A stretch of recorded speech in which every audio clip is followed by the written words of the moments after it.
RRB எக்ஸாமில் இந்த question ப்ரீவியஸாக கேட்டிருக்காங்க. 2 பவர் 24 மைனஸ் 1 7ஆல் வகுக்கும்போது கிடைக்கக்கூடிய மீதி என்னன்னு கேட்குறாங்க. இந்த மாடல் சம் கேட்டாங்களா? ஃபர்ஸ்ட்டு என்ன இருக்குது? 2 பவரில் 24 இருக்குது.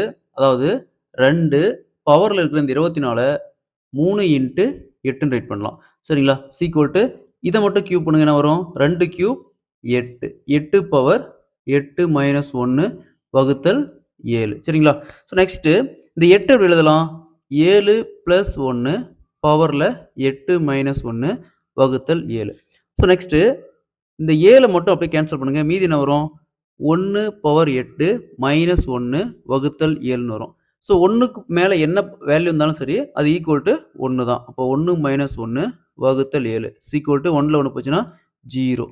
ஸோ அப்போ இந்த டோட்டல் வேல்யூ, அதாவது 2 24 டைம் பெருக்கி அதில் 1 மைனஸ் பண்ணி 7ஆல் வகுக்கும்போதும் கிடைக்கக்கூடிய மீதி பார்த்தோம்னா 0 தான் வரும். Option B is the correct answer.